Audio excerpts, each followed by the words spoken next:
Mengapa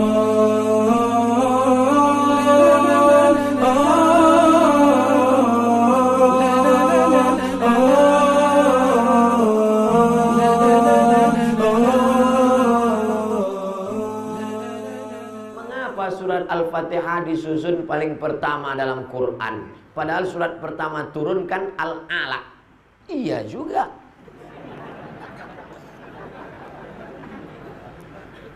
Di Medan nih kita kalau tanya jawab cerdas pertanyaannya. Nampak betul orang Medan nih hebat-hebat ilmunya. Tempat lain tanya, Ustadz, kenapa Nabi Adam sama Hawa itu nikahnya siapa pak kuahnya? Awak pun bingung jawab. Kalau ini kan ilmiah dia. Turunlah wahyu pertama kali ketika Nabi sedang berada di Jabal Nur di Gua Hira. Iqra bismi rabbikal ladzi khalaq, khalaqal insana min 'alaqin, iqra wa rabbukal akramul ladzi 'allama bil qalam, 'allamal insana ma lam ya'lam. Nabi pun menggigil kedinginan, turun ke bawah sampai di bawah, lalu kemudian dia minta kedinginan, diselimuti oleh Khadijah. Ketika sedang diselimuti turun ayat, ya ayyuhal muddatsir, hai orang berselimut, bangun, fa'anzir, beri peringatan. Lalu dia pun disuruh beri peringatan. Siapa yang mesti diberi peringatan? Turun yang ketiga, wa anzir ashiratakal aqrabin, berilah peringatan kerabat-kerabat dekatmu. Dipanggillah pakciknya, pamannya, bibinya semua, dibawanya ke depan bukit Jabal Sofa, Jabal Marwah. Bukit Sofa, Bukit Marwah. Nabi pun naik ke atas bukit Sofa. Sampai di atas bukit Sofa, Nabi berkata kepada orang Makkah, hai penduduk Makkah, kalau ku katakan di belakang Jabal Abi Qubais ini ada kafir musyrik yang mau menyerang kita, apakah kalian percaya? Sadaqnaka, kami percaya ya Rasulullah. Kalau ku katakan di belakang ini ada musuh mau menghancurkan Makkah, apa kalian percaya? Kami percaya ya Rasulullah. Kalau ku katakan aku sudah dapat wahyu dari Jibril, aku nabi, kalian percaya? Datang Abu Lahab, tabban laka ya Muhammad, celaka kau Muhammad. Turun ayat, tabbat yada abi lahabi wa tabba, ma'agna anhu maluhu wa ma kasaba, sayasla naran dzata lahab wa imra'atuhu hammalatal hatab. Jadi kalau begitu susunan Al-Qur'an, yang pertama Iqra, yang kedua ya ayyuhal muddatsir, yang ketiga wa anzir ashiratakal aqrabin, yang keempat tabbat yada abi lahabi wa tab. Pas kita buka Quran sekarang di Medan, yang pertama Al-Fatihah, yang kedua Alif Lam Mim. Jadi Quran mana Quran Medan nih? Quran yang ada di Lauhil Mahfuz, fi Lauhil Mahfuz, yang ada di Lauhil Mahfuz itu susunannya pas macam susunan yang ada di Medan. Al-Fatihah, Al-Baqarah, Ali Imran, An-Nisa, Al-Maidah. Susunannya pas. Lalu kemudian turun ke tempat transit namanya Baitul Izzah.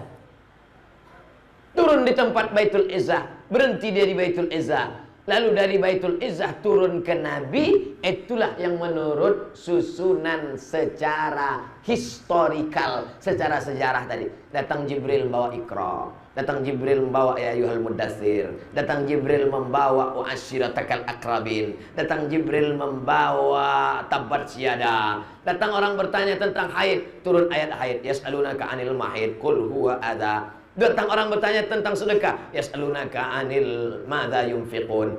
Bertanya mereka tentang khamar, yas'alunaka 'anil khamri wal maisir. Lalu kemudian menjelang Nabi meninggal dunia, disusun lagi Al-Qur'an itu persis seperti susunan yang ada di Lauhil Mahfuz. Makanya mukjizat Al-Qur'an diantaranya adalah mukjizat cara turunnya. Turun acak 22 tahun, 2 bulan, 22 hari. 22 tahun, 2 bulan, 22 hari. Susunnya acak kadut kacau balau. Tapi bisa disusun ulang sebelum Nabi meninggal, persis seperti susunan yang ada di Lauhil Mahfuz. Jelas? Jadi Pak Ustadz, sebelum Nabi meninggal, Quran itu sudah tersusun macam yang sekarang. Ya, macam sekarang. Tapi ada di kepala sahabat. Sudah macam ada sekarang. Al-Fatihah, Al-Baqarah, Ali Imran, An-Nisa, Al-Maidah sampai An-Nas. Tapi tak ada wujudnya zahir. Adanya di kepala mereka. Dalam bentuk apa? Dalam bentuk Quran digital. Main klik-klik aja. Klik Al-Baqarah muncul, klik Al. Tiba-tiba yang di dalam kepalanya klik-klik tadi meninggal. Gara-gara memerangi nabi palsu. Namanya Musailamah Al-Kadzab. Nama kampungnya Yamamah. Dibuatnya surat palsu. Wal fil wa ma adraka mal fil lahu zailun tawil. Demi gajah, tahukah kamu apa gajah itu? Ekornya panjang. Datang Abu Bakar Siddiq, perang. Maka diperanginya lah si nabi palsu tadi. Meninggal 70 orang penghafal Quran. Datanglah Umar bin Khattab menjumpai Abu Bakar. Wahai Abu Bakar, ya ini Quran nampaknya harus kita bukukan jadi satu buku. Karena Quran yang ada di kepala tadi udah banyak penghafalnya yang meninggal. Apa hikmah dari sini? Bahwa tentara-tentara zaman Abu Bakar itu adalah para penghafal Quran. Makanya anak-anak kita ini mesti hafal Quran. Nanti dia jadi tentara, tentara hafal Quran. Dia jadi polisi, kapolres hafal Quran. Dia jadi kapolri, kapolri hafal Quran. Dia yang akan memperjuangkan Al-Quran. Takbir.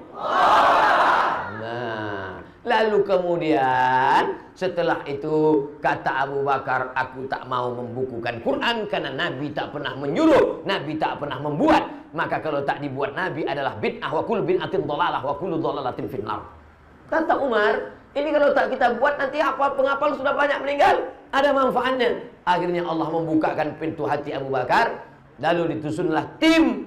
Diambillah Quran-Quran yang tertulis di pelepah korma, di tulang onta, di batu lepes. Akhirnya jadilah satu Quran tertulis. Tapi sudah ada di kepala para sahabat mutawatir. Kalau satu orang gharib. Kalau dua orang aziz, kalau tiga orang masyhur. Tapi kalau menghafal banyak orang, hafalannya sama, namanya mutawatir. Besok katanya ada pengajian Ustaz Somad ya? Ya. Jadi tak? Ini udah mutawatir. Nah, itu artinya udah viral. Nama saya Fitri. Bolehkah saya ungkapkan perasaan saya kepada laki-laki? Bolehkah saya mengungkapkan perasaan saya kepada laki-laki yang saya cintai? Ya kalau jadi, kalau tak jadi. Tidak ada hubungan laki-laki dan perempuan.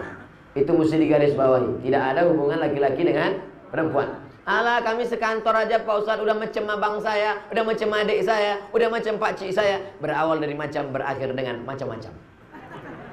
Jadi kalau kalian suka pada perempuan, bukan kalian langsung ngomong sama dia, tapi kalian cari walinya. Begitu juga dengan kalian wahai perempuan, bukan kau langsung ngomong ke laki-laki itu, tapi ada wali. Wali itulah nanti ngomong. Apakah langsung Khadijah berkata kepada Nabi Muhammad SAW? Tidak. Di pesan itu dipesankan. Bolehkah seorang wali mengatakan kepada laki-laki, aku ingin kau menjadi menantuku? Boleh. Boleh. Kenapa? Karena niat baik mesti disampaikan. Orang-orang baik. Ini banyaknya anak-anak muda yang laki-laki yang soleh-soleh yang baik-baik. Kan kasihan kalau dia sampai nikah sama BCL, bini celaka. Mesti harus dapatnya juga yang baik-baik. Oleh sebab itu maka tidak ada hubungan laki-laki dengan perempuan. Kalian kalau suka sampaikan kepada walinya. Wali perempuan itu ada 6. Wali perempuan ada 6.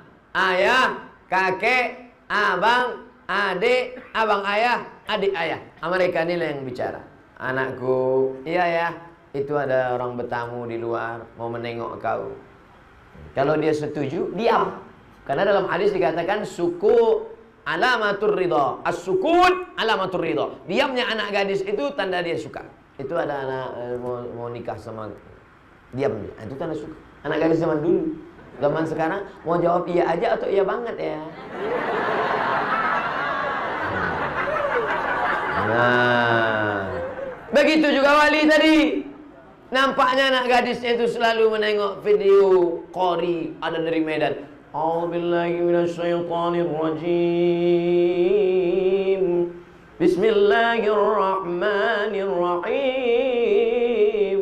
Tengoknya, oh nampaknya anakku ini suka sama qori ini. Didatanginya qori itu. Nah, besok kau datang ke rumahku ya. Kebetulan aku ada anak gadis, kau tengok dulu. Kalau kau suka kita lanjutkan, tapi kalau kau tak suka jangan kau ceritakan orang lain. Kau pancung kepala kau nanti. Yalah Pak, yalah Pak. Datanglah anak lajang tadi, tapi anak gadis itu tak tahu, karena nanti bisa menimbulkan fitnah. Datang anak lajang itu, suruh anak gadis itu membawa air. Dibawakannya lah air. Pas dia bawa air itu kau tengoklah.